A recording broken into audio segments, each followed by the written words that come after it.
So okay guys, எல்லாருமே எப்படி இருக்கீங்க? சூப்பராக இருக்கீங்களா? நானும் இங்கே சூப்பராக இருக்கேன்.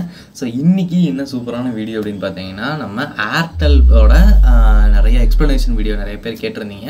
ஏர்டெல் எக்ஸ்ட்ரீம் யூஸ் பண்ணுறீங்க, அதோட இன்டர்நெட் எப்படி இருக்குது அப்படின்னு நிறையா பேர் பார்த்தீங்கன்னா நம்மக்கிட்ட கமெண்ட் ரிக்வஸ்ட் பண்ணி கேட்டிருந்தீங்க. ஸோ அதுக்கான இன்றைக்கி சூப்பரான வீடியோ தான் நான் உங்களுக்கு சொல்ல போகிறேன்.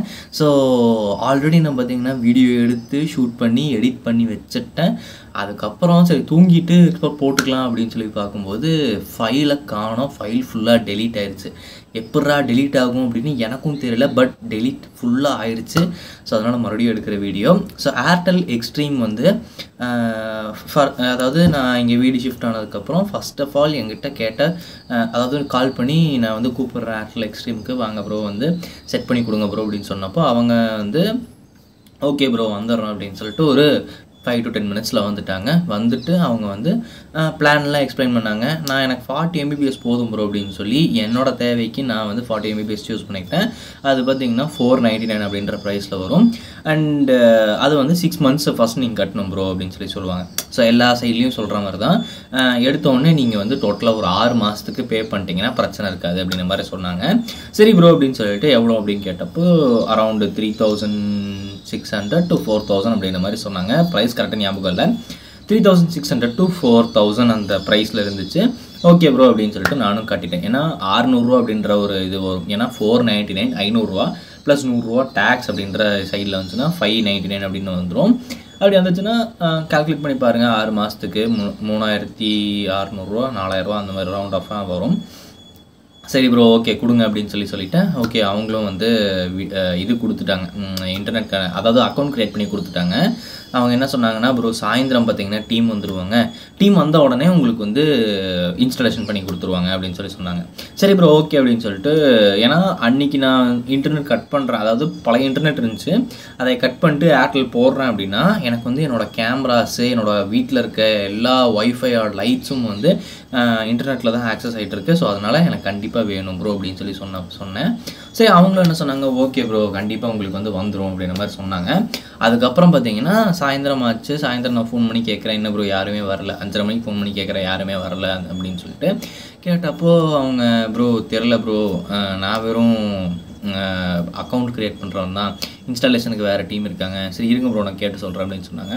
சரி ப்ரோ கேட்டு சொல்லுங்கள் அப்படின்னு சொல்லும்போது அவங்க கேட்டு எங்கிட்ட என்ன சொன்னாங்க அப்படின்னா, ப்ரோ அவங்க கொஞ்சம் வேலையாக இருக்காங்க, இல்லை நாளைக்கு காலையில் பண்ணி கொடுத்துருவாங்க, ஏன்னா உங்களுக்கு ஸ்லாட் வந்து நாளைக்கு காலையில் தான் அசைன் ஆகிருக்கு, அதனால் நாளைக்கு காலையில் பண்ணி கொடுத்துருவாங்க ப்ரோ அப்படின்னு சொன்னாங்க. ஓகே ப்ரோ ஒன்றும் பிரச்சனை இல்லை, நாளைக்கு காலையில் பண்ணி கொடுத்துருங்க அப்படின்னு சொல்லிட்டு அந்த நாள் பார்த்தீங்கன்னா சிசிடிவி கேமரா எதுவுமே ஒர்க் ஆகலை, லைட் எதுவுமே ஒர்க் ஆகலை.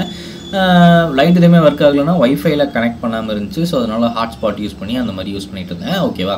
ஸோ அடுத்த நாள் பார்த்தீங்கன்னா காலையில் இவர் வர வேண்டியது, இன்ஸ்டாலேஷன் டீம் வர வேண்டியது, காலையில் 10 மணிக்கு அசைன் ஆயிருந்துச்சு. மெசேஜும் வந்துருந்துச்சு. அந்த மெசேஜெல்லாம் எங்கே போச்சுன்னே தெரியல. ஃபோன் வைப் பண்ணேன், அதில் எல்லாமே போயிடுச்சு. ஸோ மெசேஜ் வந்ததுக்கப்புறம் மெசேஜ் வந்துருந்துச்சு. அதுக்கப்புறம் காலையில் 10 மணிக்கு மேலே ஆயிடுச்சு. அப்புறம் மத்தியானம் ஆச்சு, மத்தியானம் 2 மணி ஆச்சு. நான் ஃபோன் பண்ணி கேட்குறேன், ப்ரோ என்ன ஆச்சு அப்படின்னு சொல்லிட்டு.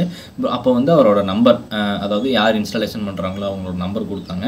சரி ஓகேன்னு சொல்லிவிட்டு நான் ஃபோன் பண்ணி கேட்குறேன், ப்ரோ இந்த மாதிரி வந்துச்சா என்ன ஏது அப்படின்னு சொல்லி கேட்கும்போது அவங்க என்ன சொன்னாங்க, இல்லை ப்ரோ கொஞ்சம் வேலையாக இருக்குது, மேக்ஸிமம் இன்றைக்கி சாயந்தரத்துக்குள்ளே வர ட்ரை பண்ணுறேன் அப்படின்னு சொன்னாங்க. சரி ப்ரோ ஓகே வாங்க, ஒன்றும் பிரச்சனை இல்லை, வாங்க இன்றைக்குள்ளே பண்ணி கொடுத்துருங்கண்ணா அப்படின்ற மாதிரி சொன்னேன். சரி ப்ரோ ஓகே நான் இன்றைக்குள்ளே பண்ணி கொடுத்துட்றேன் அப்படின்னு சொன்னார். அதுக்கப்புறம் அன்றைக்கி முடிஞ்சு. நான் ஃபோன் பண்ணால் ஃபோன் எடுக்கல.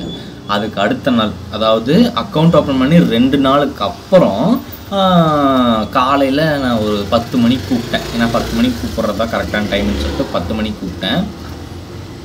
ஸோ 10 மணிக்கு கூப்பிடும்போது அவர் என்ன சொல்கிறாரு, ப்ரோ இன்றைக்கி கண்டிப்பாக வந்துடும் ப்ரோ, கண்டிப்பாக வந்துடும் அப்படின்ற மாதிரி சொன்னார் காலையில். சரி நான் என்ன சொன்னேன், ப்ரோ என்ன ப்ரோ இப்படி பண்ணுறீங்க, சொல்லி 2 நாள் ஆச்சு, அக்கௌண்ட் ஓப்பன் பண்ணி கொடுத்துருவாங்க, அர்ஜென்ட்டுங்கிறனால தானே கூப்பிட்றேன், உங்களை நம்பி கேமரா லைட் எதுவுமே இங்கே ஒர்க் பண்ண முடியல, எனக்கு இங்கே லேப்டாப்பில் ஆஃபீஸ் ஒர்க் அது முடியல அப்படின்ற மாதிரி சொன்னேன். அப்போது சரி ப்ரோ ஓகே அப்படின்னு சொல்லிட்டு மனசிறங்கி வந்திருப்பாருன்னு நினைக்கிறேன். அப்பவும் நான் வந்து ஒவ்வொரு டைம் ஏர்டெல் சர்வீஸ் கூப்பிடும்போது அவங்கக்கிட்ட கற்றுனா தான் வேலை நடக்கும் அப்படின்ற மாதிரி பண்ணுறாங்க. ஓகேங்களா. சரி அவங்க வந்து இன்டர்நெட்டும் வந்து போட்டு கொடுத்தாங்க. அதுவும் வந்தாங்க, ஒரு மாதிரி ரூடாக தான் பேசினாங்க. ஒன்றும் சொல்கிறதுக்கு இல்லை. ஏன்னா நம்ம காசு கட்டியிருக்கோம், நம்மளுக்கு அந்த இன்டர்நெட் சர்வீஸ் வேணும் அப்படிங்கிறனால நானும் ஒன்றும் சொல்லாமல் ஓகே ப்ரோ அப்படின்னு சொல்லிட்டு நானும் அப்படியே போயிட்டேன். இன்ஸ்டாலேஷன் சார்ஜ் பார்த்திங்கன்னா எதுவும் கேட்கல. அதுக்கப்புறம் வேறு எந்த சார்ஜுமே வந்து கேட்கல. ஏன்னா எங்களோட போஸ்ட்டு பார்த்திங்கன்னா வீட்டுக்கு பின்னாடியே இருக்குது, அதனால் ஒன்றும் கேட்கல. கேபிளிங்கும் பெருசாக எதுவும் பண்ணல, ஆல்ரெடி எக்ஸிஸ்டிங் இருந்ததுனால அதுலேருந்தே எடுத்து போட்டுக்கிட்டாங்க, ஒன்றும் பிரச்சனை இல்லை. அதுக்கப்புறம் பார்த்திங்கன்னா வந்தாங்க, இன்டர்நெட் கனெக்ஷன் போட்டு கொடுத்தாங்க. அந்த ஏர்டெல்லோட ஆப்பில் போய் என்ன பண்ணணும் அப்படிங்கிறதெல்லாம் சொல்லி கொடுத்தாங்க. ஓகே அப்படின்னு அதுக்கப்புறம் பார்த்திங்கன்னா 2 நாளுக்கு பிரச்சனை இல்லை. 2 நாளுக்கு அப்புறம் செம்மையாக ஒரு மழை வந்துச்சுங்க. ஸோ எங்கள் ஏரியாவில் மழை பயங்கரமாக வந்துச்சு. அந்த மழைக்கு அப்புறம் பார்த்திங்கன்னா அதாவது இந்த ஏரியாவில் இருக்க எல்லாத்தோட இன்டர்நெட்டும் பார்த்திங்கன்னா கட் ஆகிடுச்சு, என்னன்னு சொல்லி தெரில.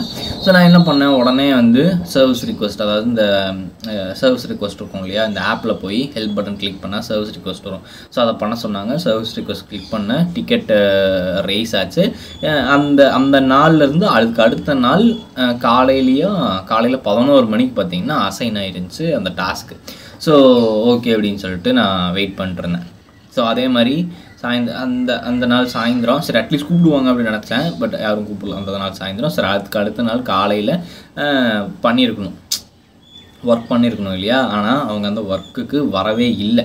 ஓகேங்களா, எனக்கு ஃபோன் பண்ணி ஒரு இன்டிமேஷனுமே கொடுக்கல, ப்ரோ இங்கே வேலை இருக்குது கொஞ்சம் லேட் ஆகும் நான் அப்புறமா வரேன் அப்படின்னு சொல்லியிருக்கலாம். அப்படியும் பார்த்திங்கன்னா சொல்லவே இல்லை. அண்டு அது அவ்வளோதான், அப்படியே விட்டுட்டாங்க. அதுக்கு அடுத்த நாள் விட்டுட்டாங்க. அதாவது ஃபோன் பண்ணி சர்வீஸ் ரிக்வெஸ்ட் அந்த டிக்கெட் ரைஸ் பண்ணி 2 நாள் ஆனதுக்கப்புறம் நான் கூப்பிட்றேன். அவருக்கு கூப்பிட்டா ஃபோன் சுவிட்ச் ஆஃப்னு வந்துருச்சு. ஓகே இப்போ இது வேலைக்கு ஆகாதுன்னு சொல்லிட்டு அந்த ஹெட் இருப்பார் இல்லையா, அந்த ஏரியா ஹெட், இந்த மாதிரி இன்ஸ்டாலேஷன் இதுக்கெல்லாம் அனுப்பிச்சி விட்றவர். ஸோ அவரை கூப்பிட்டேன் நான். ஹெட்டு கூப்பிட்டு என்ன ப்ரோ பிரச்சனை, 2 நாள் ஆச்சு சர்வீஸ் ரிக்வெஸ்ட் பண்ணி, அவங்க அந்த டிக்கெட் ரைஸ் பண்ணி அந்த பர்டிகுலர் டைமில் வரல, என்ன ப்ரோ சர்வீஸ் உங்களுக்கு அப்படின்னு சொல்லி கேட்கும்போது, ப்ரோ உங்களுக்கு அசைன் ஆன ஆள் பார்த்தீங்கன்னா லீவ் போட்டு ஊருக்கு போயிட்டார் ப்ரோ அப்படின்ற மாதிரி சொன்னாங்க. அவருக்கு என்ன எமர்ஜென்சின்னு தெரில, பட் அவர் லீவ் போட்டு ஊருக்கு போயிட்டார்.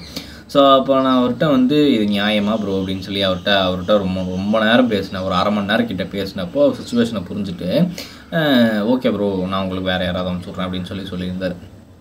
சரி ப்ரோ அனுப்பிச்சுடுங்கன்னு சொல்லிவிட்டு நானும் சொன்னேன். சரி ப்ரோ அப்படின்னு சொல்லிட்டு ஒரு 10-15 நிமிஷத்தில் ஒருத்தர் அனுப்பிச்சுட்டார். சூப்பராக வந்தாங்க. 10 நிமிஷம்தான் வேலை. டிவைஸை ரீசெட் பண்ணி என்னென்னமோ பண்ணாங்க. அதுக்கப்புறம் அங்கே பேக் அண்ட் டீமில் ஏதோ பேசினாங்க, ரெடி ஆயிடுச்சு, சூப்பராக ரெடி ஆயிடுச்சு. ஓகேங்களா, இதுக்கப்புறம் பார்த்தீங்கன்னா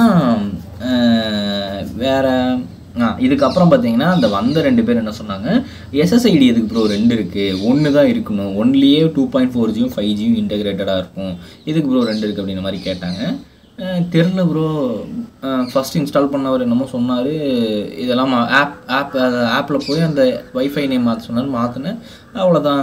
இல்லை ப்ரோ அது அப்படி வராது, இப்படி வரும்னு சொன்னாங்க. சரி பேக் அண்ட் டீமில் சொல்லி மாற்ற சொல்கிறேன்னு அவங்க சொன்னாங்க. பட் இன்னும் மாற்றலை.